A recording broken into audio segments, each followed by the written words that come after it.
Ever since I know government budgeting, do their budgeting, 40 trillion naira, 40 trillion, not 40 billion, not 40 million, but 40 trillion. That's what they are asking us to bring. Over 73 hours ago, 200 students were kidnapped in Kaduna State.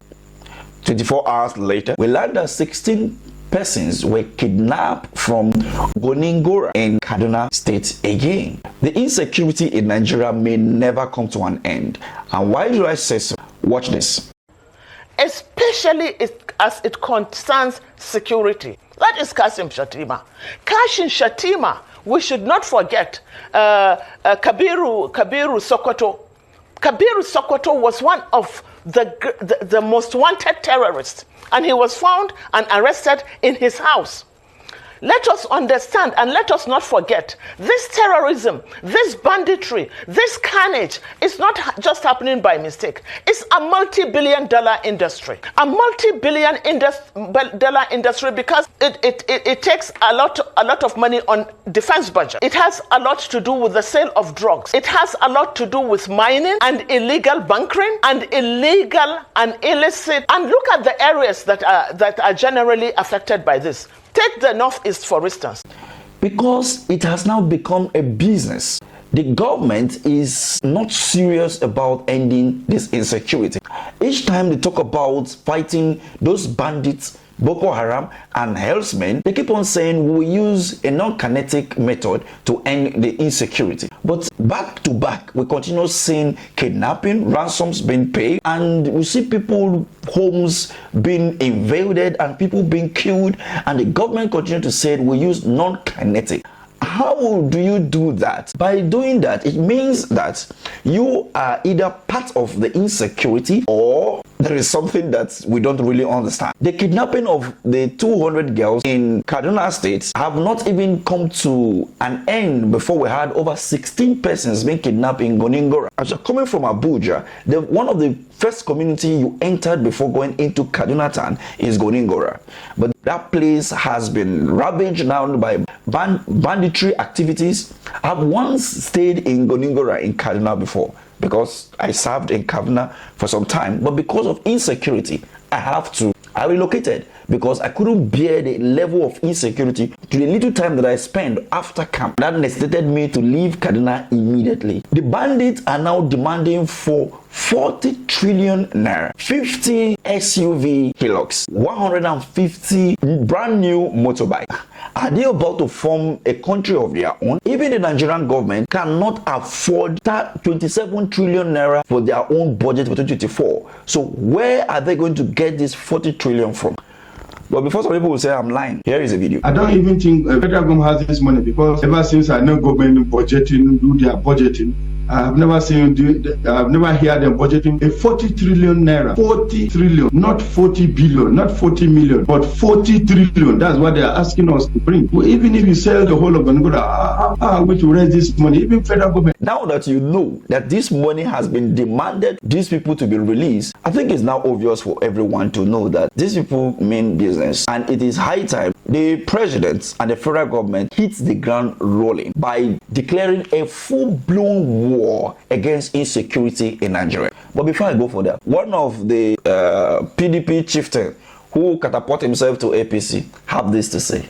I'm not perturbed by that, but let me tell you what they are selling to the Nigerian people, what they call renewed hopelessness. So it is obvious that if you give the APC even 100 million years, they will not be able to face this thing. But there is a solution, and here is the solution. We are talking of bandits, we are talking of everything.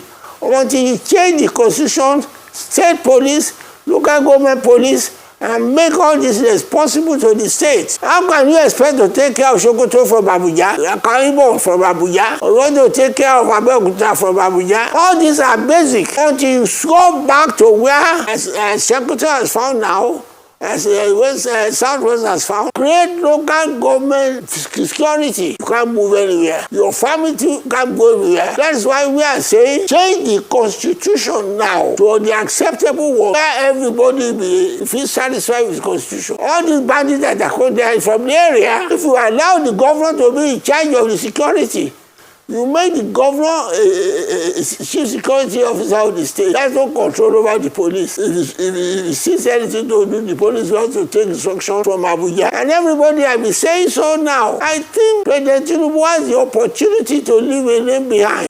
So you cannot control the security architecture or structure in Sokoto from Abuja, just like Papa said. And you cannot sit in Abuja and dictate what happened in Rivers State.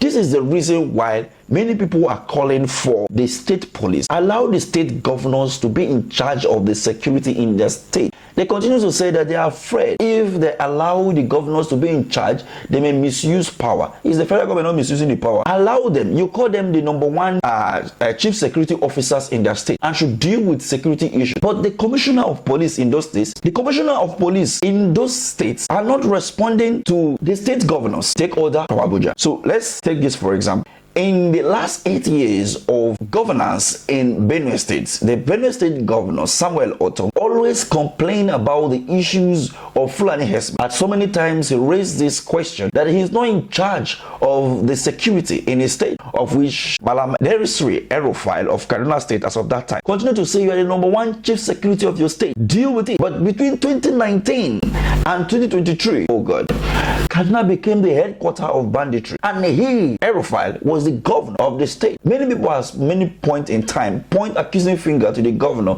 to be involved in the insecurity happening in the state.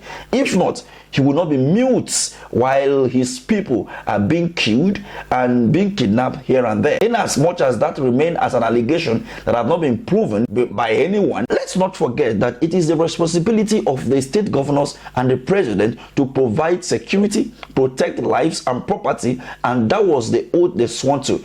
So for them to be unable to do this, then it means that they have to leave that office, or the citizens will turn to say, you are involved in what is happening in the state. And this is the reason why the insecurity in Nigeria will not end soon, because the governors are not actually in charge, and the federal government are not ready to relinquish power to the state governors in order to be in charge of what happened in that state. Do you believe that it will come down soon for the federal government to let go of this power to the state governors in order to secure lives and property in the states?